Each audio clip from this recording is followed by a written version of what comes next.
নিস্তব্ধ, কোথাও কোনো সারা শব্দ নেই। এদিকে সুলতান নুরুদ্দিন জাহাঙ্গীর রাহিমাহুল্লাহ তাহাজ্জুদ নামাজ আদায় করার পর ঘুমিয়ে পড়েছেন। এমতাবস্থায় হঠাৎ তিনি স্বপ্নে দেখলেন স্বয়ং রাসূলুল্লাহ সাল্লাল্লাহু আলাইহি ওয়াসাল্লাম তার কামরায় এসে উপস্থিত হয়েছেন। তিনি কোনো ভূমিকা ছাড়াই দুজন নীল চক্ষু বিশিষ্ট লোকের দিকে ইঙ্গিত করে বললেন, হে নুরুদ্দিন মাহমুদ, এরা দুজন আমাকে খুবই বিরক্ত করছে। এই দুজন থেকে তুমি আমাকে মুক্ত করো। এই ভয়াবহ স্বপ্ন দেখে নুরুদ্দিন জাহাঙ্গীর রাহিমাহুল্লাহ অত্যন্ত ভীত সন্ত্রস্ত হয়ে ঘুম থেকে জাগ্রত হলেন এবং কিংকর্তব্য বিমূঢ় হয়ে গোটা কক্ষে পায়চারি করতে লাগলেন। সাথে সাথে তার মাথায় বিভিন্ন প্রকার চিন্তা ঘুরপাক খেতে লাগলো। তার হৃদয় রাজ্যে ভিড় জমাতে লাগলো হাজার রকমের প্রশ্ন। তিনি ভাবতে লাগলেন, আল্লাহর রাসূল সাল্লাল্লাহু আলাইহি ওয়াসাল্লাম তো এখন কবরের জীবনে, তার সাথে অভিশপ্ত ইহুদিরা এমন কি ষড়যন্ত্র করতে পারে? কি হতে পারে তাদের চক্রান্তের স্বরূপ? তারা কি রাসূল সাল্লাল্লাহু আলাইহি ওয়াসাল্লামের কোনো ক্ষতি করতে চায়? তারা কি চায় পরজীবনেও নবীজির সাথে ষড়যন্ত্রে লিপ্ত হতে? তাছাড়া আমাকে দুজন ইহুদির চেহারা দেখানো হলো কেন? শয়তান তো আল্লাহর নবীর রূপ নিয়ে আসতে পারে না। তাহলে কি আমি সত্য স্বপ্নই দেখেছি? এসব ভাবতে ভাবতে সুলতান নুরুদ্দিন রাহিমাহুল্লাহ অস্থির হয়ে পড়লেন।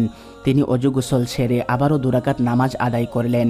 তারপর মহান আল্লাহর দরবারে ক্রন্দনরত অবস্থায় অনেকক্ষণ মোনাজাত করলেন, কারণ সুলতানের কাছে তখন এমন কেউ ছিল না যার সাথে তিনি পরামর্শ করবেন। আবার এই স্বপ্ন এমন নয় যে যার তার সাথে ব্যক্ত করতে পারবেন। অবশেষে আবারও তিনি বিছানায় শয়ন করলেন। দীর্ঘ সময় পর যখনই তার একটু ঘুমের ভাব এলো, সঙ্গে সঙ্গে এবারও তিনি প্রথমবারের ন্যায় নবী করিম সাল্লাল্লাহু আলাইহি ওয়াসাল্লামকে স্বপ্নে দেখলেন। নবীজি তাকে পূর্বের ন্যায় বলছেন, হে নুরুদ্দিন মাহমুদ, এই দুজন থেকে আমাকে মুক্ত করো, ওরা আমাকে খুবই বিরক্ত করছে। এবার নুরুদ্দিন জাহাঙ্গীর রাহিমাহুল্লাহ আল্লাহ আল্লাহ বলতে বলতে বিছানা থেকে উঠে বসলেন। তারপর কোথায় যাবেন, কি করবেন কিছুই ঠিক করতে না পেরে দ্রুত অজু গোসল শেষ করে মুসল্লায় দাঁড়িয়ে ভীত সন্ত্রস্ত অবস্থায় 2 রাকাত নামাজ আদায় করলেন এবং দীর্ঘ সময় অশ্রুসিক্ত নয়নে দোয়া করলেন। এভাবে অনেক সময় গেলেও রাতের অনেক অংশ তখনও বাকি ছিল। সমগ্র পৃথিবী যেন কি এক বিপদের সম্মুখীন হয়ে নিঝুম হয়ে আছে। কি এক মহা বিপর্যয় যেন পৃথিবীর বুকে সংঘটিত হতে যাচ্ছে। কঠিন বিপদের ঘনঘটা যেন চতুর্দিকে ছড়িয়ে পড়ছে। সুলতান মুখ তুলে আকাশ পানে তাকালেন। মনে হলো স্বপ্ন দেখা ওই দুজন লোক যেন তাকে ধরার জন্য দ্রুত গতিতে ধেয়ে আসছে। তিনি সেই চেহারা দুটোকে হৃদয়ের মণিকোঠা থেকে সরানোর চেষ্টা করলেন, কিন্তু কিছুতেই তা সম্ভব হলো না। শেষ পর্যন্ত নিরুপায় হয়ে সুলতান নুরুদ্দিন জাহাঙ্গীর রাহিমাহুল্লাহ চোখ বন্ধ করে আবারও তন্দ্রা বিভোর হয়ে শুয়ে পড়লেন। শোয়ার পর তৃতীয়বারও তিনি একই ধরনের স্বপ্ন দেখলেন। রাসূলুল্লাহ সাল্লাল্লাহু আলাইহি ওয়াসাল্লাম আবারও সেই একই কথা বলছেন। রাসূলুল্লাহ সাল্লাল্লাহু আলাইহি ওয়াসাল্লামের বক্তব্য শেষ হওয়ার পর নুরুদ্দিন জাহাঙ্গীর রাহিমাহুল্লাহ ক্রন্দনরত অবস্থায় বিছানা পরিত্যাগ করলেন। এবার তার দৃঢ় বিশ্বাস জন্মালো যে নিশ্চয়ই প্রিয় নবী সাল্লাল্লাহু আলাইহি ওয়াসাল্লামের রওজা মুবারক কোনো না কোনো মহা বিপদের সম্মুখীন হয়েছে। তিনি তড়িৎ গতিতে অজু গোসল করে ফজরের নামাজ আদায় করলেন। নামাজ শেষ করে প্রধানমন্ত্রী জামালউদ্দিন মৌসুলীর নিকট গিয়ে গোপনীয়তা রক্ষার প্রতিশ্রুতি নিয়ে স্বপ্নের বিবরণ বিস্তারিত শোনালেন এবং এই মুহূর্তে কি করা যায় সেই ব্যাপারে সুচিন্তিত পরামর্শ চাইলেন। তখন জালালউদ্দিন মৌসুলী রাহিমাহুল্লাহ স্বপ্নের বৃত্তান্ত অবগত হয়ে বললেন, হুজুর, আপনি এখনও বসে আছেন। নিশ্চয়ই প্রিয় নবী সাল্লাল্লাহু আলাইহি ওয়াসাল্লামের রওজা মুবারক কোনো কঠিন বিপদের সম্মুখীন হয়েছে। তাই এই বিপদ থেকে উদ্ধার করার জন্য বারবার তিনি আপনাকে স্মরণ করেছেন। অতএব আমার পরামর্শ হলো, আপনি সময় নষ্ট না করে অতি সত্বর মদিনার পথে অগ্রসর হন। পরামর্শ পেয়ে সুলতান নুরুদ্দিন জাহাঙ্গীর রাহিমাহুল্লাহ আর কাল বিলম্ব করলেন না। তিনি 16,000 দ্রুতগামী অশ্বারোহী সৈন্য এবং বিপুল ধন সম্পদ নিয়ে বাগদাদ থেকে মদিনা অভিমুখে রওনা হলেন। রাত দিন লাগাতার সফর করে 17তম দিনে তারা মদিনা শরীফে এসে পৌঁছালেন। অতঃপর সৈন্য বাহিনী সহ 2 রাকাত নফল নামাজ আদায় করে দীর্ঘ সময় ধরে মোনাজাত করলেন। অতঃপর সুলতান তার সৈন্য বাহিনী দ্বারা সম্পূর্ণ মদিনা শহর ঘেরাও করে ফেললেন এবং তিনি গোটা শহরে আদেশ জারি করে দিলেন যে বাহিরের লোক মদিনায় আসতে পারবে, কিন্তু সাবধান, মদিনা থেকে কোনো লোক যাতে বাহিরে যেতে না পারে। অতঃপর নুরুদ্দিন জাহাঙ্গীর রাহিমাহুল্লাহ জুমার নামাজের খুতবা প্রদান করলেন। তাতে তিনি ঘোষণা দিলেন, আমি পুরো মদিনাবাসীকে দাওয়াত দিয়ে একবেলা খানা খাওয়াতে চাই। আমার অভিলাষ সকলেই যেন এই দাওয়াতে অংশগ্রহণ করে। অতঃপর সুলতান মদিনাবাসীকে আপ্যায়নের জন্য বিশাল আয়োজন করলেন এবং প্রত্যেকের নিকট অনুরোধ করলেন মদিনার কোনো লোক যেন এই দাওয়াত থেকে বঞ্চিত না হয়। অতঃপর নির্ধারিত সময়ে খাওয়া দাওয়া শুরু হলো। প্রত্যেকেই তৃপ্তি সহকারে খানা খেল। যারা দূর দূরান্ত থেকে আসতে পারেনি তাদেরকেও শেষ পর্যন্ত ঘোড়া ও গাদার পিঠে চড়িয়ে আনা হলো। এভাবে প্রায় 15 দিন পর্যন্ত অগণিত লোক শাহী দাওয়াতে শরিক হলো। অতঃপর সুলতান জিজ্ঞাসা করলেন, আরও কেউ অবশিষ্ট আছে কি? থাকলে তাদেরকেও ডেকে আনো। তখন লোকেরা সুলতানকে অবগত করে বলল, হে সুলতান, আর কোনো লোক দাওয়াতে আসতে বাকি নেই। সমগ্র মদিনাবাসী দাওয়াতে উপস্থিত হয়েছে। এই কথা শুনে সুলতান সীমাহীন অস্থির হয়ে পড়লেন। চিন্তার অতই সাগরে তিনি হারিয়ে গেলেন। তিনি ভাবলেন, যদি আর কোনো লোক দাওয়াতে শরিক হতে বাকি না থাকে তাহলে সেই অভিশপ্ত দুজন লোক কোথায় গেল? আমি তো দাওয়াতে শরিক হওয়া প্রতিটি লোককেই অত্যন্ত গভীরভাবে পর্যবেক্ষণ করেছি, কিন্তু কারো চেহারাই তো স্বপ্নে দেখা লোক দুটোর চেহারার সাথে মিলল না। তাহলে কি আমার মিশন ব্যর্থ হবে? আমি কি ওই কুচক্রী লোক দুটোকে গ্রেফতার করে দৃষ্টান্তমূলক শাস্তি দিতে সক্ষম হব না? এসব চিন্তায় বেশ কিছুক্ষণ তিনি ডুবে রইলেন। তারপর আবারও তিনি নতুন করে ঘোষণা করলেন, আমার দৃঢ় বিশ্বাস মদিনার সকল লোকদের দাওয়াত খাওয়া এখনও শেষ হয়নি। অতএব সবাইকে আবারও অনুরোধ করা যাচ্ছে যে যারা এখনও দাওয়াত খেতে আসেনি তাদেরকে যেন অনুসন্ধান করে দাওয়াতে শরিক করা হয়। এই কথা শুনে মদিনাবাসী সকলেই এক বাক্যে বলে উঠল, হুজুর, মদিনার আশেপাশে এমন কোনো লোক বাকি নেই যারা আপনার দাওয়াতে অংশগ্রহণ করেনি। তখন সুলতান নুরুদ্দিন জাহাঙ্গীর রাহিমাহুল্লাহ বলিষ্ঠ কণ্ঠে বললেন, আমি যা বলেছি ঠিকই বলেছি, আপনারা ভালোভাবে অনুসন্ধান করুন।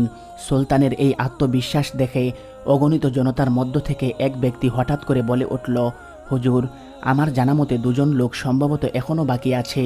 তারা আল্লাহওয়ালা বুজুর্গ মানুষ, জীবনে কখনো কারো কাছ থেকে হাদিয়া তোহফা গ্রহণ করেন না, এমনকি কারো দাওয়াতেও শরিক হন না। তারা নিজেরাই লোকদেরকে অনেক দান খয়রাত করেন। নীরবতা তারা অধিক পছন্দ করেন। লোক সমাজে উপস্থিত হওয়া মোটেও তারা ভালোবাসেন না। লোকটির বক্তব্য শুনে সুলতানের চেহারায় যেন বিদ্যুৎ চমকাচ্ছিল। তিনি কাল বিলম্ব না করে কয়েকজন লোক সহকারে ওই লোক দুটোর আবাসস্থলে গিয়ে উপস্থিত হলেন। তিনি সেখানে দেখলেন এত সেই দুজন লোক যাদেরকে স্বপ্নে দেখানো হয়েছিল। তাদেরকে দেখে সুলতানের দু চোখ রক্তবর্ণ ধারণ করল। তিনি জিজ্ঞাসা করলেন, কে তোমরা? কোথা থেকে এসেছো? তোমরা সুলতানের দাওয়াতে শরিক হলে না কেন? তখন লোক দুটি নিজের পরিচয় গোপন করে বলল, আমরা মুসাফির মানুষ, হজের উদ্দেশ্যে মক্কায় এসেছিলাম। হজের কাজ শেষ করে জিয়ারতের উদ্দেশ্যে রওজা শরীফে এসেছি, কিন্তু প্রিয়নবী সাল্লাল্লাহু আলাইহি ওয়াসাল্লামের প্রেমে আত্মহারা হয়ে ফিরে যেতে মনে চাইল না। তাই বাকি জীবন রওজার পাশে কাটিয়ে দেওয়ার নিয়তেই এখানে রয়ে গেছি। আমরা কারো দাওয়াত গ্রহণ করি না। এক আল্লাহর উপরই আমাদের পূর্ণ আস্থা। আমরা তারই উপর নির্ভরশীল। এবাদত, রিয়াজত এবং পরকালের চিন্তায় বিভোর থাকাই আমাদের কাজ।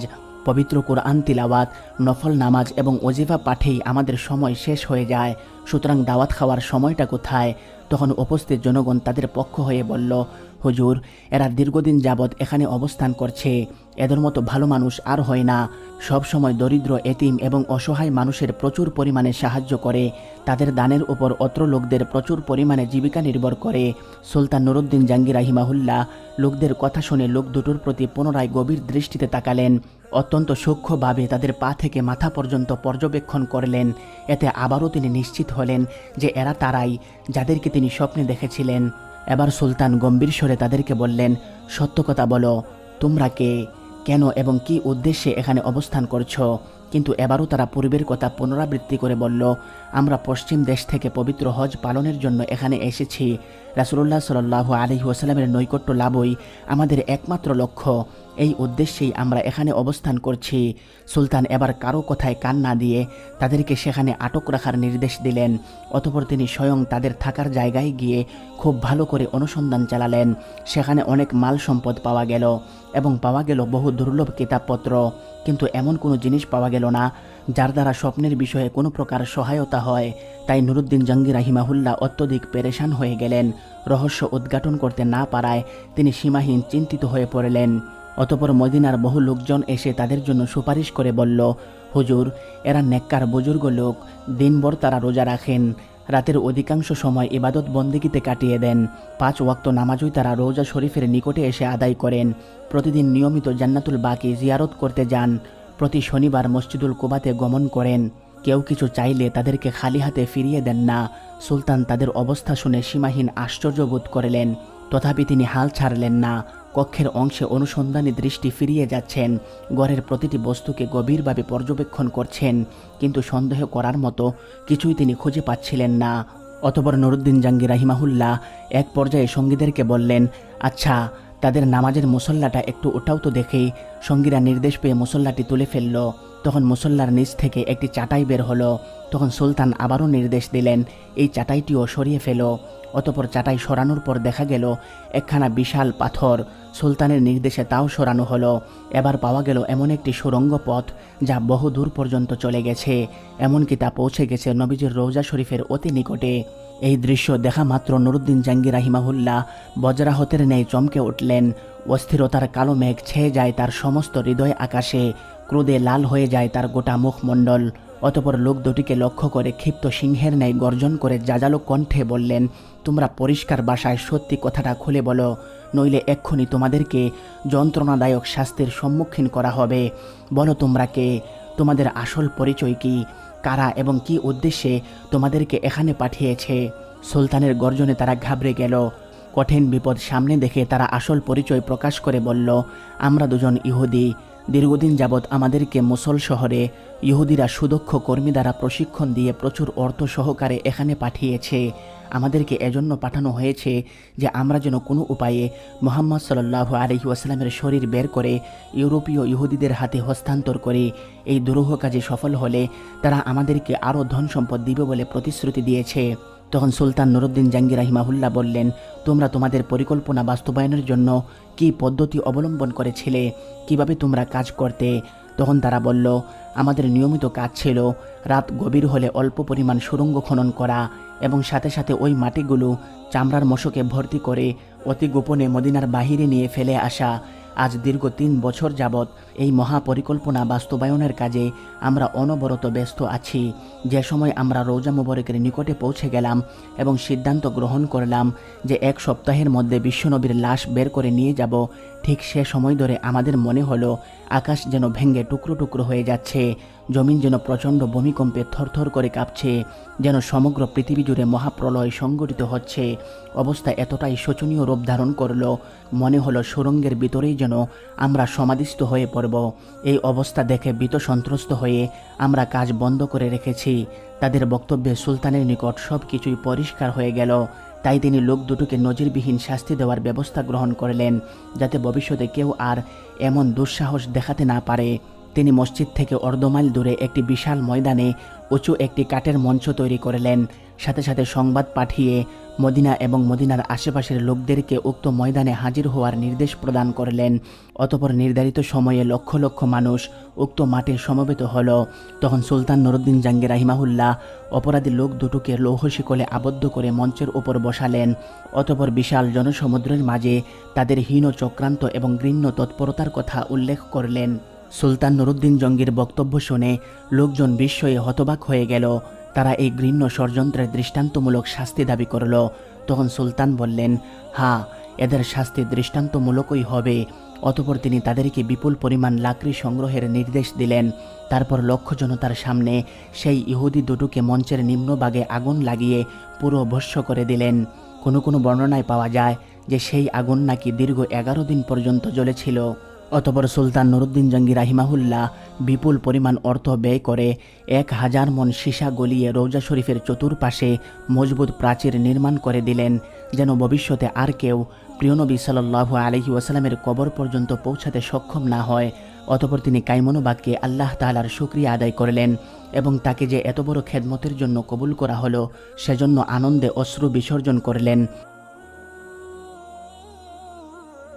একদা হজরত মাইজ বিন মালিক রাদিয়াল্লাহু তাআলা আনহু রাসূলুল্লাহ সাল্লাল্লাহু আলাইহি ওয়াসাল্লামের নিকট এসে বললেন, হে আল্লাহর রাসূল, আমাকে পবিত্র করুন।